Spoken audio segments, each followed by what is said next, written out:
오늘 말씀 구약성경 에스겔서 1장 1절에서 3절입니다. 다 함께 공독합니다. 30째 해 넷째 달 초 닷새에 내가 그발 강가에 사로잡힌 자 중에 있을 때 하늘이 열리며 하나님의 모습이 내게 보이니 여호야긴 왕이 사로잡힌 지 5년 그 달 초 닷새라. 갈대의 땅 그발 강가에서 여호와의 말씀이 부시의 아들 제사장 나 에스겔에게 특별히 임하고 여호와의 권능이 내 위에 있으니라.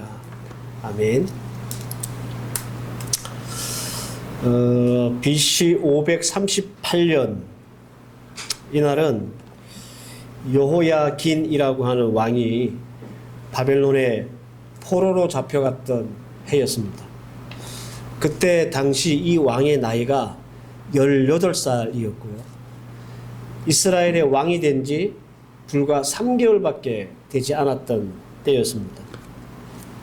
이때 왕과 함께 포로로 잡혀갔던 많은 이스라엘 백성들이 있었고 그 중에 에스겔이라고 하는 사람이 있었습니다. 이 에스겔은 바벨론이 두 번째 이스라엘을 침공했을 때 왕 여호야긴과 함께 잡혀갔던 사람 중에 한 명이고요. 그때 나이가 대략 한 25살 정도 되었을 것이다 라고 추정을 합니다. 바벨론은 그 이스라엘에서 잡아간 이스라엘 백성들을 그발이라고 하는 강가에 집성촌처럼 만들어서 거기에 집단 거주하게 만들었어요. 제가 사진을 하나 보여드릴게요. 예루살렘 왼쪽에 보이죠? 오른쪽에 바벨론이라고 있잖아요. 강이 두 개 있습니다. 우리가 잘 아는 유브라데스 강 밑으로 있고 위에 티그리스 강이 있죠. 그 밑에 보면 요 그발 강이라고 하는 게 있습니다. 이게 티그리스와 유브라데스를 이어주는 강이에요.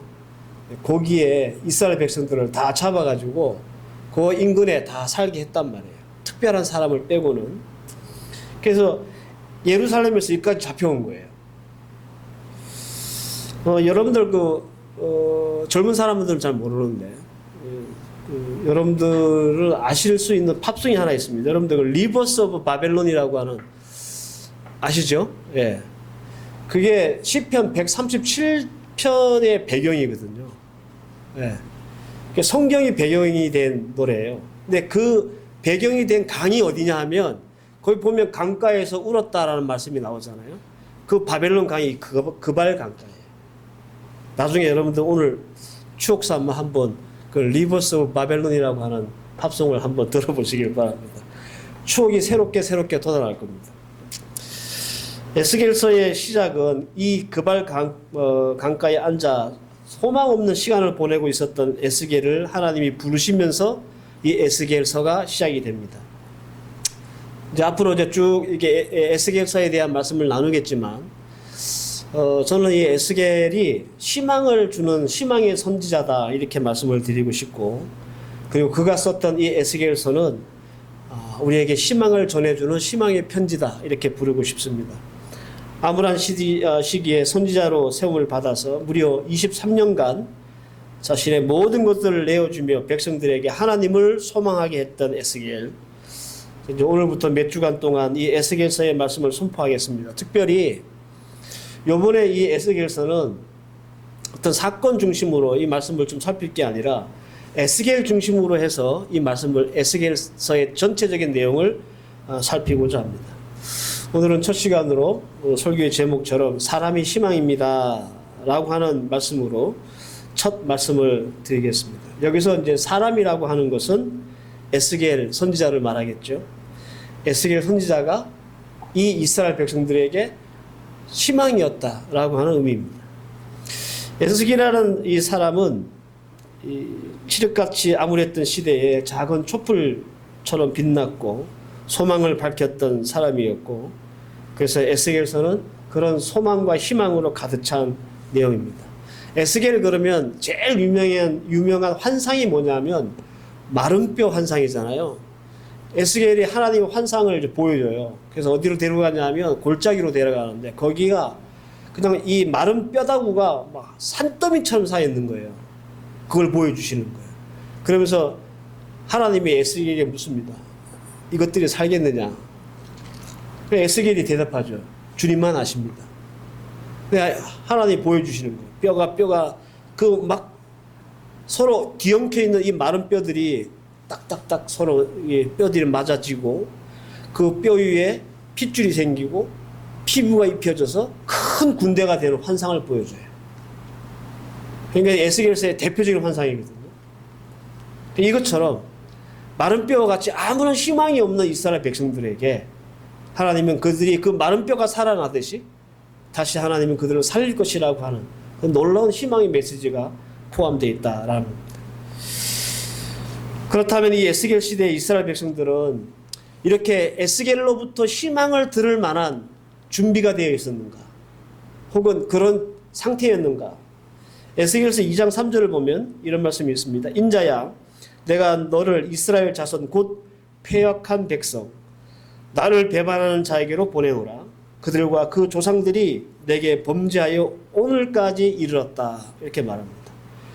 에스겔서 2장 4절, 이 자손은 얼굴이 뻔뻔하고 마음이 굳은 자다. 내가 너를 그들에게 보내노니. 에스겔 선지자가 희망의 선지자이고 그 에스겔서가 희망의 편지라고 한다 할지라도 이 하나님의 말씀을 받는 이스라엘 백성들이 그 희망의 메시지를 받을 만큼의 준비가 되어 있었는가? 성경을 보면 안 그렇다는 거예요. 뭐라 그럽니까? 그들은 얼굴이 뻔뻔하고 마음이 굳은 자다. 패역한 백성이다. 나를 배반했다. 이렇게 말하는 겁니다. 그러니까 여러분들 이 에스겔 시대에 이스라엘 백성들이 에스겔과 함께 똑같이 포로로 잡혀와서 지금 그발 강가에 있잖아요. 근데 여전히 정신 못 차리고 있는 거예요. 나라가 망해가고 있는데 각성이나 참회나 깨달음 뭐 이런 것 아예 찾아볼 수 없고 오히려 잡혀가 있으면서 남의 나라 포로로 잡혀가 있으면서도 뻔뻔하고 여전히 패역하고 여전히 마음이 굳은 그런 백성들로 있었다는 거예요. 그러니까 여러분들 에스겔이 희망을 외쳐본들 들을 사람이 아니잖아요. 그죠? 에스겔서 2장 7절에 이런 말씀이 있습니다. 그들이 심히 패역한 자라 그들이 듣든지 아니 듣든지 너는 내 말로 구할지어다. 듣든지 아니 듣든지라는 말은 안 된다는 말이에요. 소기의 경읽기, 계단으로 바위치기 뭐 그런 상황이에요. 이스라엘 백성들은 아무리 외쳐도 패역하고 배반하고 뻔뻔하고 그래서 아무리 에스겔이 희망의 소리를 외쳐도 듣지 않는다. 하지만 너는 계속 그들에게 구하라. 그런 말이에요. 이런 사람들에게 희망을 외치거나 희망의 사람이 되는 거 쉽겠습니까? 그럼 손뼉도 마주쳐야 소리가 나죠. 에스겔이 희망을 외쳐본들 듣는 사람도 없고 알아주는 사람도 없다면 그 외치는 소리가 너무 소용이 없이 무모한 짓처럼 보이잖아요. 별로 이렇게 필요치 않는 말씀처럼 보이잖아요. 그럼에도 불구하고 에스겔이 희망의 사람이고 에스겔서가 희망의 편지라고 말씀드리는 이유는 나중에 여러분 찾아보세요. 에스겔서 제일 마지막 절을 보면 그의 에스겔 48장 35절인데요. 거기 이런 말씀이 있습니다. 그 사면의 합계는 18,000척이라. 그날 후로는 그 성읍의 이름을 여호와 삼마라 하리라. 그러니까 에스겔서를 제일 마지막 장 찾아보면 제일 마지막 말씀에 어떤 말씀이 나오냐 하면 여호와 삼마라고 하는 말씀이 나와요. 여호와 뭐 이레, 여호와 라파, 여호와 샬롬 뭐 이런 거 들어보셨죠? 그 중에 하나가 여호와 삼마예요. 여호와 삼마가 무슨 뜻이냐면 하나님이 거기도 계신다라는 뜻이에요. 그러니까 에스겔의 엔딩이 뭐냐? 여호와 삼마입니다. 하나님이 거기 계신다. 거기 계신다는 말은 무슨 말이에요? 나라를 잃은 서론과 언제 끝날지 모르는 포로 생활, 그런 어려운 삶을 살고 있는 이스라엘 백성들, 그래서 깊은 절망과 한숨 가운데 매일매일을 보내고 있는 그 성도들 가운데 누가 계시다는 말이에요? 하나님이 계시다. 그래서 여호와 삼마예요. 에스겔은 이스라엘의 범죄와 혹은 회개를 촉구한 그런 선지자뿐만이 아닙니다.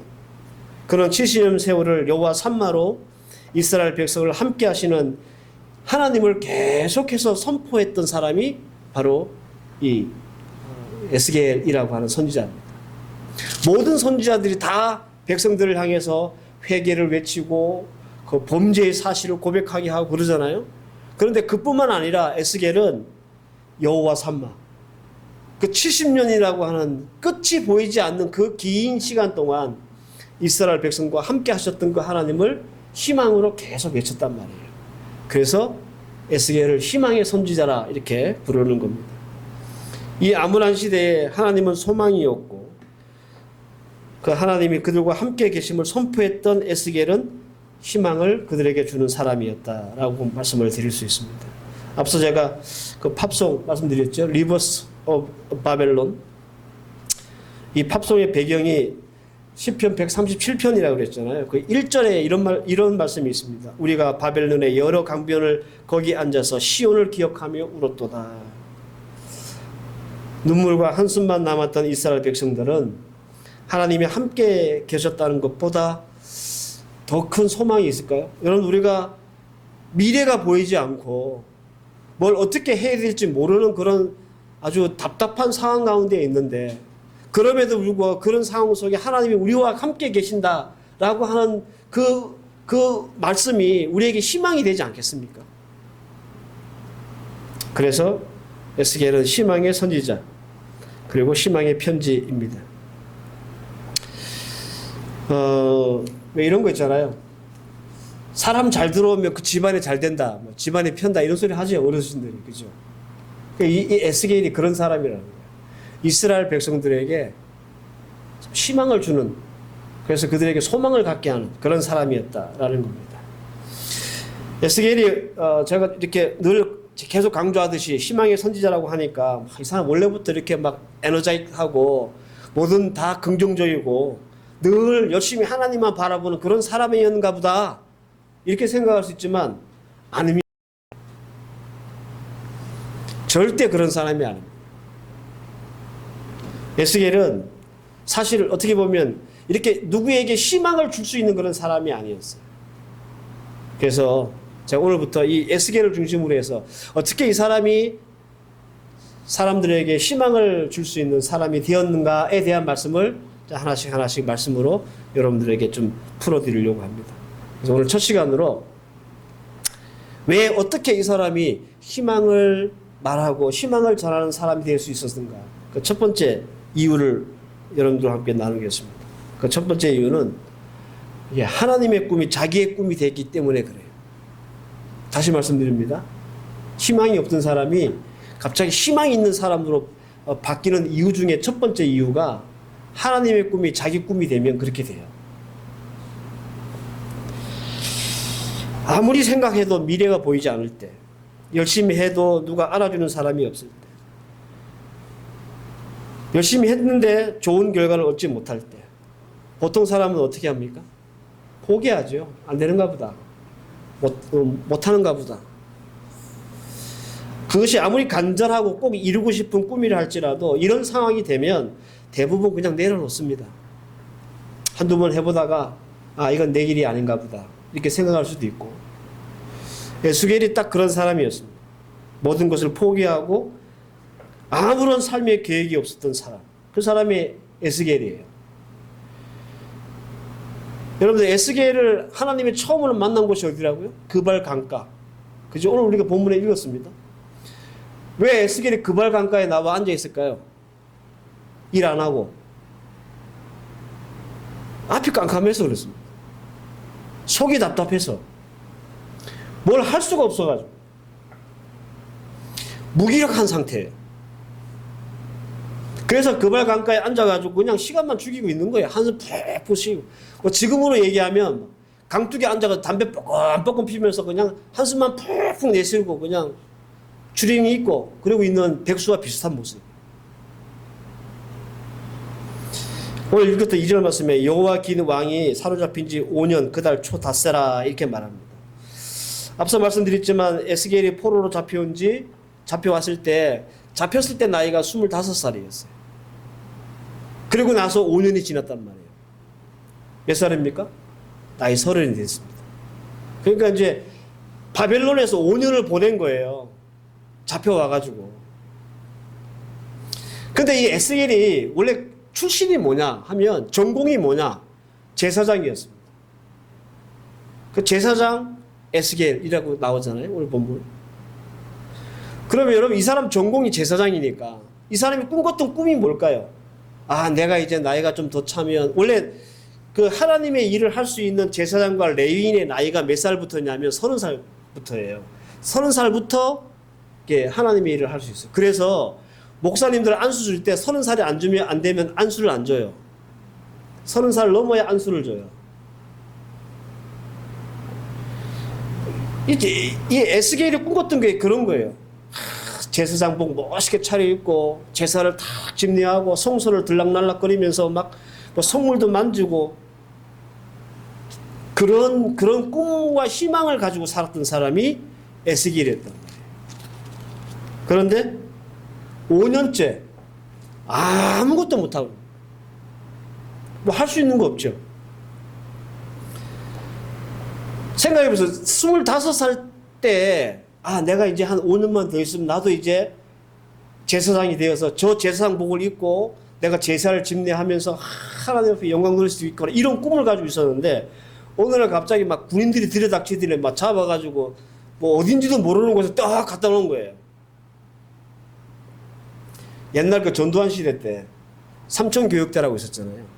길거리 돌아다니는 청년들 다 잡아가지고 삼천교육대 집어넣었죠.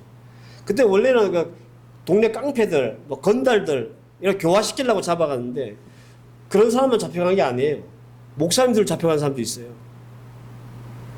그래가지고 뭐 엄청 고생하고 두들겨 맞고 이런 사람도 있었거든요. 그러니까 딱 그런 거예요. 난데없이 그냥 군인들이 와가지고 에스겔 잡아갔어요. 그 꿈만은 25 나이에.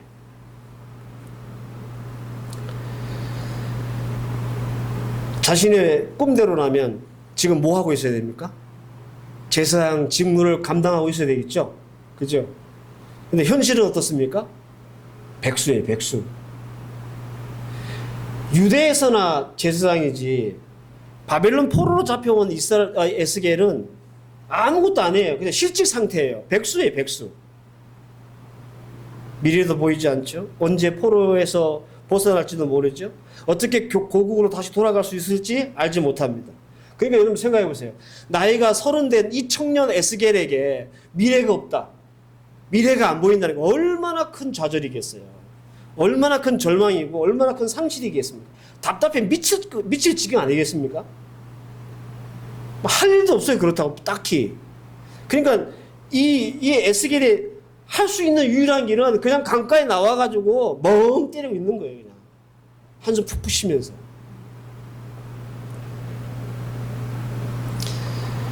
사람이 희망이 없어지면 이렇게 무기력해지고요. 무가치해지고 무능력해집니다.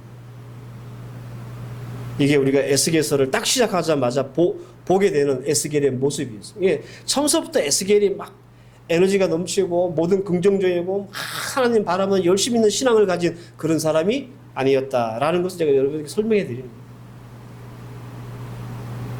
이 상태로는 여러분들 에스겔이 누구한테 희망을 주는 사람이기보다는 오히려 희망을 꺼트리는 사람 되지 않겠습니까? 5년 동안 제가 추측하기로는 이 에스겔은요 5년 동안 그 강가에 앉아가지고 있었을 거예요. 많은 사람들이 그 에스겔을 봤을 거예요. 넋놓고 앉아가지고 멍 때리고 있는 에스겔의 모습. 그래서 속으로 지나가는 사람들이 있겠죠. 혀도 차고 아이고 젊은 놈이 참 왜 저러고 있을까 이런 말 듣지 않았겠어요? 그런데 이런 에스겔에게 아주 특별한 일이 벌어집니다. 오늘 3절인데 갈대아 땅 그발 강가에서 여호와의 말씀이 불시의 아들 제사장 나 에스겔에게 특별히 임하고 여호와의 권능이 내 위에 임하니라. 1장을 보면 오늘 읽었던 본문 말고요. 4절부터 쭉 읽어보시면 환상이 나옵니다. 이게 에스겔에게 하나님이 보여준 첫 번째 환상이에요. 막 복잡하거든요. 제가 간단하게 설명해 드리면 이 환상이 어떤 환상이냐 하면 그룹, 즉 천사들이 끄는 마차를 타고 하나님이 쫙 내려오는 환상이에요. 이게 신비하죠. 그러니까 천사들이 이끄는 마차를 타고 하나님이 딱 나와서 뭐라고 하시냐면 2장 에스겔서 2장 1절 보면 그에게 이르시되 마차를 타고 하나님 모셔가지고 에스겔에게 이르시되 이런 말이에요. 인자야 네 발로 일어서라. 내가 네게 말하리라. 그러니까 그발 강가에 넋놓고 한숨 쉬고 좌절하고 상실감 가지고 앉아있던 이 무기력한 에스겔에게 하나님이 제일 먼저 하신 말 일어나라. 그리고 또 하신 말씀이 있습니다. 5절 말씀에 그를 패역한 족속들에게 그들이 듣든지 아니하든지 그들 가운데 선지자가 있음을 알게 할 것이다. 에스겔이 한 말이에요. 내가 그 패역한 이스라엘 백성들에게 너를 보낼 텐데 그들이 안 들을 거야. 그렇지만 내가 보낸 선지자가 그들 가운데 있다는 것을 그들이 알게 할 거야. 여러분들 이 말은 주저앉아 있던 에스겔을 일으켜 세우셨고 그에게 선지자라고 하는 새로운 꿈, 하나님의 꿈을 주시는 장면이에요. 자신의 꿈은 이루지 못해서 절망하고 좌절하고 상실감에 빠져 있었던 에스겔이었지만 하나님이 그를 일으켜 세우시고 그리고 그에게 하나님의 꿈, 선지자의 삶을 그에게 꿈으로 주셨다라는 겁니다. 그때부터 이 에스겔은 어떤 사람이 되냐면 희망의 사람이 돼요. 원래는 백수였고 무기력하고 무능력한 그런 사람이었다가 자기 꿈이 아니라 하나님의 꿈을 자기의 꿈으로 받아들이는 순간 그때부터 그는 이렇게 희망을 말할 수 있는 사람이 되었다라는 겁니다. 에스겔은 꿈이 바뀐 사람이 되었습니다. 자기 꿈을 향해 달려갔던 사람이 이제는 하나님의 꿈을 가지고 달려가는 사람이 되었다라는 말입니다. 여러분 그런 거 있잖아요. 왜? 내 꿈이 아니라 남의 꿈을 이루기 위해서 우리가 사는 사람들을 보면 뭐든지 잘 참고 견뎌내지 않습니까? 제가 예전에 그 모교에 장로님이 한 분 계셨는데 그 장로님의 큰 딸이 피아노를 잘 쳤어요. 이 얘가 아주 세계적인 피아니스트가 되는 게 꿈이에요. 얼마나 잘 쳤느냐면 러시아에 유학을 갈 정도로. 그래서 학교 다닐 때 울산에서 서울까지 일주일에 2번씩 레슨 받으러 다니고 있어요. 근데 이 장로님이 잘 사느냐? 안 해요.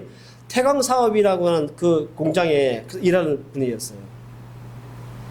근데 이 딸내미 하나 피아니스트 만들어 보겠다고 가산을 털어요, 가산을.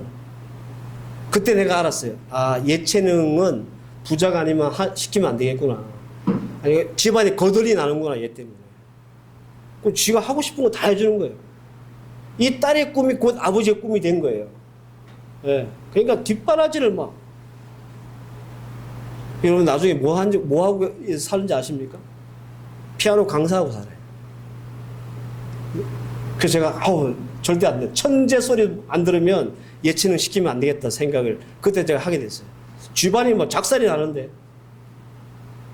그런데 그 장로의 모습이 하나도 고달프거나 피곤해 보이지 않더라는 거예요. 자식이 하나씩 꿈을 향해 달려가고 있는 또 세워지고 있는 모습을 보면서 이 장로님이 너무 기쁘고 즐겁고 막 힘이 생기고 그 새벽에 나가서 그 늦게까지 들어오면서 그렇게 번 돈 가지고 자녀 뒷바라지하고 유학까지 보내더라니까. 여러분 우리 필리핀에 와서 우리 자녀 그렇게 키웠잖아요. 그죠? 온갖 고생하면서 한국 떠나와가지고 이 객지에 와가지고 자식 하나 키워보겠다고. 여러분들 그렇게 헌신하고 수고하면서 여러분들이 했던 수고 헌신이 그렇게 막 고달프고 힘들지 않잖아요. 내 자식 잘 될 수만 있으면. 하나님의 꿈이 내 꿈으로 산다는 것이 바로 그런 의미예요. 그래서 여러분들 우리가 한번 오늘 이 말씀 앞에 우리가 생각해 봐야 됩니다. 과연 우리를 향한 하나님의 꿈은 뭘까? 만약 우리 모두가 하나님의 꿈을 가진 사람으로 산다면 우리의 교회 공동체, 우리의 신앙, 우리의 일상, 그리고 우리의 인생은 얼마나 많이 달라졌을까? 한번 생각해 보신 적이 있는지 모르겠습니다. 우리는 여지껏 우리의 꿈만을 위해 달려와 살았잖아요. 그죠? 근데 오늘 이 말씀을 보면 우리가 한번 다시 좀 걸음을 좀 멈추고 생각해 볼 필요가 있을 것 같아요. 내 꿈이 아니라 하나님의 꿈을 이루기 위해서 하나님은 나한테 어떤 꿈이 있을까? 여러분들은 자녀들에게 다 여러분들이 바라고 원하는 꿈이 있잖아요. 이렇게 커졌으면 좋겠다. 이런 아들이 되었으면 좋겠다. 이런 딸이 됐으면 좋겠다. 이런 다 꿈과 기대와 바람이 있잖아요. 그럼 우리 하나님은 우리에게 그런 바람과 꿈이 없을까?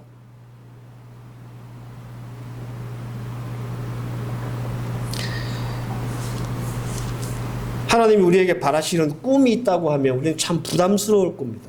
스트레스 받을지도 모릅니다. 그러나 여러분들 하나님의 꿈을 하나님이 우리를 향한 꿈이라는 게 그렇게 막 특별하거나 엄청나게 뭐 힘들거나 그런 거 아니에요. 아주 작고 사소하고 일상적인 거예요. 예를 들어 볼까요? 예를 들어서 오늘 무슨 날 주일이잖아요. 그죠? 오늘 일요일이에요. 그러면 오늘 일요일 날 우리에게 하나님이 갖고 계신 꿈이 뭘까요? 주일이니까 교회 가서 예배 드리는 거. 하나님의 바람이겠죠. 하나님의 꿈이겠죠. 필리핀 하나님께 아무개 집사 오늘 주일이니까 내 꿈은 너 교회 가서 예배 드리는 거야. 이거 아니겠어요? 헤브론 교회 성도 여러분들 오늘 주일이니까 화면 다 끄지 말고 오늘 다 예쁘게 화장하고 앉아가지고 하나님 앞에 예배 드리. 이게 하나님 꿈 아니겠습니까? 근데 하나님의 꿈을 이루어드리지 않는 분들이 굉장히 많아 지금. 그런 거예요. 그러니까 우리가 매 순간 우리가 뭘 생각하는 거야? 내가 서 있는 이 자리에서 하나님이 나한테 바라고 있는 게 뭘까? 하나님이 내게 꿈꾸고 있는 것이 뭘까를 생각할 수 있어야 돼요. 그러면 어떻게 돼요? 내 삶이 바뀌어지는 거예요. 내 결정이 바뀌어지는 거예요. 내 의지가 변할 수 있는 거예요. 근데 우리 너무 꿈 없이 삽니다. 하나님의 꿈과 내 꿈이 서로 별개인 것 같아요. 우리는 마트를 할 때나 자녀를 키울 때나 직장 생활을 할 때나 사업을 할 때도 하나님의 꿈을 따라가야 돼요. 이게 무슨 말이냐면 여러분들 우리가 열심히 돈 벌잖아요. 그죠? 그래서 돈 버는 내가 떼부자 돼야지. 그게 아니고 내가 돈 벌어서 하나님의 꿈을 이뤄드려야지 이러면서 돈 벌으란 말이에요. 우리가 자녀를 키우고 양육하잖아요. 이 자식 잘 키워가지고 내가 노후에 좀 혜택 좀 봐야지. 이게 아니고 내가 이 자식 잘 키워서 이 자식을 통해 내 하나님의 꿈을 이뤄드려야지 이렇게 마음 먹고 자식 키우라는 거예요. 이게 하나님의 꿈이 내 꿈으로 사는 사람의 모습인 거예요. 그러면 희망이 생깁니다. 그리고 다른 사람이 희망을 줄 수 있는 거예요. 그래서 우리는 다 항상 어떻게 살냐면 내 꿈을 위해서 살아요. 내 꿈을 위해서 내가 돈을 벌고 내 꿈을 위해서 내 자녀를 키우고 내 꿈을 위해서 내 가정을 이루며 삽니다. 우리는 하나님의 꿈에 대해서 관심이 없어요.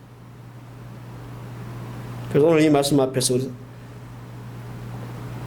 나를 향한 하나님의 꿈이 뭔가에 대한 관심을 한번 가져보십시다. 그리고 그것이 그렇게 어렵거나 힘든 일이 아닙니다. 이 꿈을 가져야 하나님의 꿈이 내 꿈이 되어야 비로소 내가 희망적인 사람이 되는 거예요. 희망을 줄 수 있는 사람이 되는 거예요. 에스겔처럼. 에스겔도 무기력했다니까요. 좌절하고 상실하고 내 인생 이제 종쳤다. 땡이다. 나 원래 제사장 되려고 했는데 이게 말짱 도루묵이다. 그러면서 세월을 지내고 있었는데 하나님이 탁 나서 너 네 꿈대로 살지 말고 내 꿈대로 살아. 그러니까 에스겔이 희망을 품을 수 있잖아요. 사랑하는 성도 여러분, 오늘 말씀이 여러분들에게 도전이 되었으면 좋겠습니다.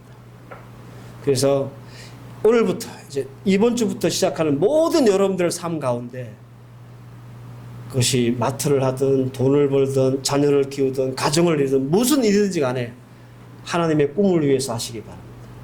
하나님의 꿈이 여러분들의 꿈이 되시면 돈 더 잘 벌 겁니다. 자녀 더 잘 키워낼 겁니다. 여러분 행복한 가정 만들 겁니다. 오늘 주신 말씀 핵심들 잘 붙잡고 이해하셔서 하나님의 꿈, 내 꿈 되기 원하는 그런 하나님의 백성들로 살아갈 수 있기를 주의 이름으로 축원합니다. 기도하십시다. 하나님, 에스겔은 꿈이 없는 사람이었고 희망이 없는 사람이었고 좌절하고 절망하고 상실감에 빠져 무기력한 삶을 살았던 사람입니다. 그러나 하나님이 그에게 하나님의 꿈을 주시고 하나님의 꿈이 자신의 꿈이 되었을 때 비로소 그는 자리에서 일어날 수 있었고 희망을 가진 사람이 될 수 있었고 희망을 말하는 선지자가 될 수 있었습니다.